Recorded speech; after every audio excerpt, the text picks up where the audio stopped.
સેના સેવાસીની સોસાયટીમાં ગેરકાયદેસર પ્રવૃત્તિઓની આશંકા, સ્થાનિકોએ સૂત્રોચ્ચાર સાથે રજૂઆત કરી. ન્યાય આપો, ન્યાય આપો, બંધ કરો, બંધ કરો,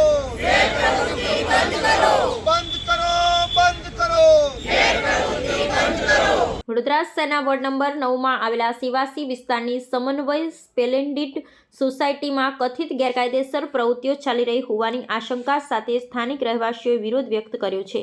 સોસાયટીના રહીશોએ આ પ્રવૃત્તિઓ તાત્કાલિક બંધ કરાવવાની માંગ સાથે પોસ્ટરો અને સૂત્રોચ્ચાર કરી મ્યુનિસિપલ કમિશનરની કચેરી ખાતે આવેદનપત્ર આપ્યું હતું. વડોદરા મહાનગરપાલિકાએ વર્ષ 2017માં સમાવિષ્ટ થયેલા સેવાસી વિસ્તારમાં આવેલી આ સોસાયટીના નિવાસીઓની સુરક્ષા વ્યવસ્થાને લઈ ગંભીર ચિંતા પ્રવર્તી રહી છે.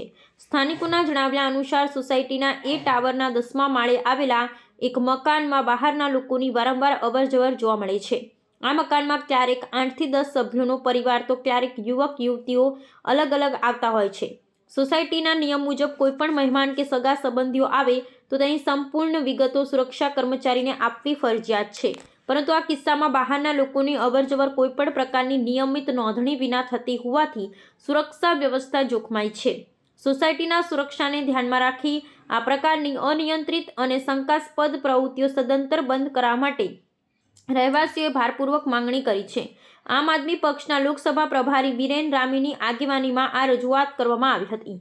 સ્થાનિકોએ મહાનગરપાલિકાના વહીવટીતંત્રને આ સમગ્ર મામલાની ઊંડાણપૂર્વક તપાસ કરીને સોસાયટીના રહેવાસીઓને ભયમુક્ત વાતાવરણ પૂરું પાડવા માટે યોગ્ય પગલાં લેવા વિનંતી કરી છે.